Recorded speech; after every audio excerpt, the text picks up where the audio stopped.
এমনও দেখেছি যে ডাক্তারের কাছে এনেছে অন্য কারণে, ডাক্তার হয়তো তখন নানা রকম প্রশ্ন করতে করতে দেখা গেলো যে তার শুধু ডিপ্রেশন না, তার ডিমেনশিয়াও আছে।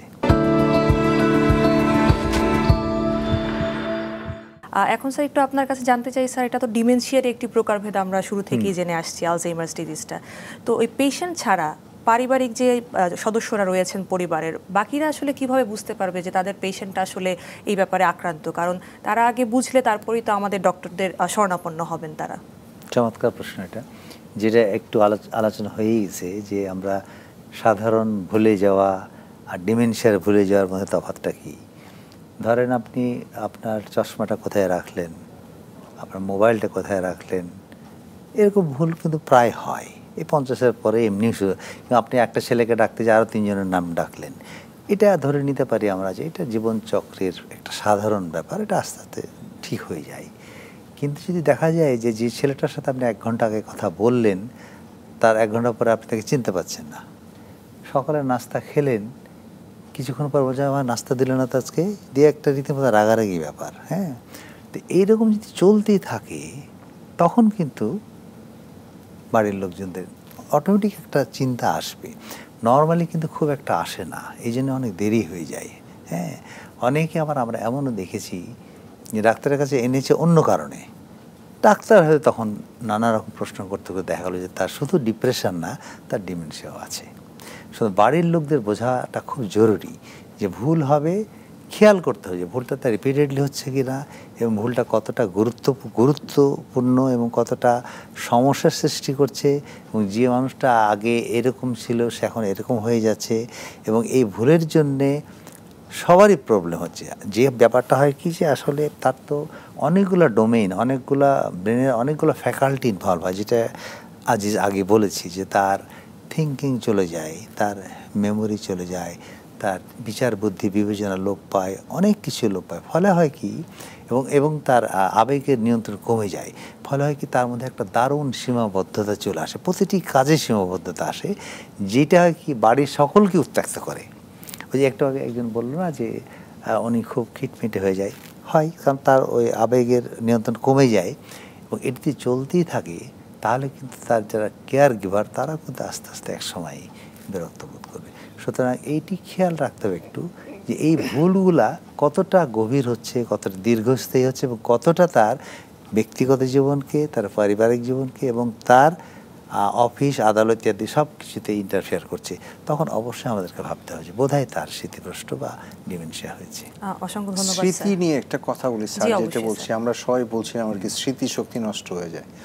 একটা যারা বাসার লোকজন আর কি, তাদের মধ্যে একটা ভুল ধারণা থাকে, অনেক সময় যারা অ্যালঝেইমার্স বা ডিমেনশিয়াতে যারা ভোগে তাদের পুরনো মেমোরি কিন্তু সহজে নষ্ট হয় না। এটা একটা রিবট ল বলে একটা আইন আছে যে পুরনো জিনিস তার মনে থাকে।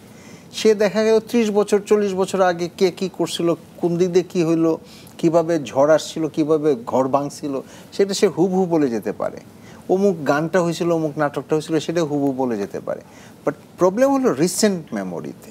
সাধারণত রিসেন্ট মেমোরিটা আগে এফেক্ট হয়, এখন কি খেলে একটু পরে বলতে পারে না, কিন্তু পুরোটা বলতে পারে। সেই জন্য অনেক সময় বাড়ির মানুষের এটা একটু ভুল হয়ে যায়, কারণ সে যখন পুরনো সব কথা বলতে পারতেছে, তারা কিন্তু এই জিনিসটা একটু দেরিতে বোঝে যে রিসেন্টটা যে নষ্ট হয়ে যায় আগে, এই জিনিসটার ধারণা থাকে না, তো সেই জন্য একটু ভুল হয়ে যায়। এটাই মনে করিয়ে দেওয়ার জন্য ভুল বুঝেও যে তোমার তো সেই পুরনো কথা ঠিকই মনে আছে, ঠিকই মনে আছে কথা বলে আর কি।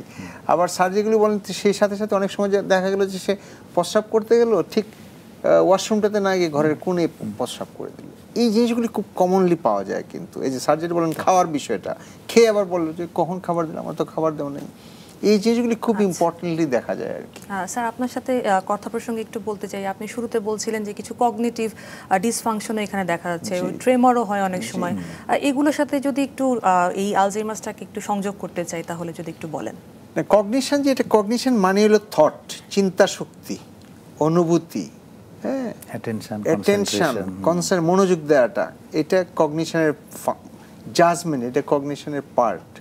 তো এগুলি তো সবগুলি তো নষ্ট হচ্ছেই, এগুলি নষ্ট হচ্ছে। কিন্তু যেটা হিসাব করতে হবে না, এই কগনিশন বা এই অ্যাটেনশন কনসেন্ট্রেশন কিন্তু অ্যাংজাইটিতে নষ্ট হয়, উদ্বিগ্নতাতে নষ্ট হয়, বিষণ্ণতাতে নষ্ট হয়, এমনিতে ডেলিরিয়াস স্টেট, আর একটা ইম্পর্টেন্ট কথা বলতে হবে, ওল্ড এজ সাইকিয়াট্রিতে 3D বলি আমরা, খুব কমনলি 3D, একটা হলো ডিমেনশিয়া, একটা হলো ডিপ্রেশন, একটা হলো ডেলিরিয়াম। ডেলিরিয়ামে কিন্তু এই যে অস্থির করে, অস্থির প্রকৃতির করে, কেন করে তার কিন্তু ডেলিরিয়ামের কারণগুলির মধ্যে আপনারা জানেন, আমরা সবাই জানি ওল্ড এজে অনেক কমরবিডিটিস থাকে, অনেক রোগ সাথে থাকে, যেমন উচ্চ রক্তচাপ কমন, ডায়াবেটিস খুব কমন, কোলেস্টেরল বেশি থাকে খুব কমনলি, আর্থ্রাইটিসের ব্যথা থাকে, এটা কমনলি থাকে। তারপরে মনে করেন যে পেটে ব্যথা, কোমরে ব্যথা, চোখে কম দেখি, শ্বাসকষ্ট, এই সমস্ত জিনিস থাকে। এইগুলি থাকার ফলে হয় কি, অনেক সময় ইলেকট্রোলাইটের ইমব্যালেন্স হয়ে যায়, অনেক সময় গ্লুকোজ বেশি কমে যায়, গ্লুকোজ বেশি বেড়ে যায়, অনেক সময় ক্রিয়েটিনিন বেশি বেড়ে যায়, কিডনি রোগ থাকে তাদের, ক্রিয়েটিনিন বেড়ে যায়, ক্রিয়েটিনিন কমে যায়। এই সমস্ত যখন জিনিস হয় না, তখন কিন্তু একটা যোগা খিচুড়ি হয়ে যায়। সেই জন্য ওল্ড এজ সাইকিয়াট্রি বা ওল্ড এজের যে ইলনেসগুলি, সেগুলি ফোকাসটা করতে হয় মাল্টি সেক্টর থেকে, মাল্টি ডিসিপ্লিনারি থেকে। সেখানে মেডিসিনেও দেখবে, নেফ্রোলজি দেখবে, কার্ডিওলজিস্ট দেখবে, সাইকিয়াট্রিস্ট দেখবে, নিউরোলজিস্ট দেখবে, এরকম মাল্টি ডিসিপ্লিনারি অ্যাপ্রোচটাতে কিন্তু আমাদেরকে যেতে হয়। এই জিনিসটা কিন্তু আমরা ইম্পর্টেন্টলি মার্ক করব। এটা স্পেসিফিক একটা রোগ ঠিক আছে, কিন্তু এই রোগটার পিছনে আমি যদি ডিমেনশিয়ার কথা বলি অথবা আমি যদি ডেলিরিয়ামের কথা বলি, এর পিছনে কি কি আছে সেই জিনিসগুলো কিন্তু খুঁজে বের করা খুব ইম্পর্টেন্ট। এটা কি কোনো ব্রেন টিউমারই হয়ে গেল, এটা কোনো মেনিনজিওমা হয়ে গেল, এটা কি ক্ষয়জনিত হলো, এটা কি আর কোনো কারণে হলো, সেটা কিন্তু আমাদেরকে খুঁজে বের করতে হবে। এটা কি ভিটামিন ডি ডেফিসিয়েন্সি হলো, B12 ডেফিসিয়েন্সিতে হলো, এগুলো কিন্তু খুঁজে বের করতে হবে। জি স্যার, আমরা পাশ্চাত্যে আরো স্যার আমরা হ্যাঁ, আমি একটা বলি, পাশ্চাত্যে কিন্তু আর একটা জিনিস খুবই ইম্পর্টেন্ট, যেটা আলজাইমার্সের জন্য বিরাট ঝুঁকি, সেটা হলো অ্যালকোহল।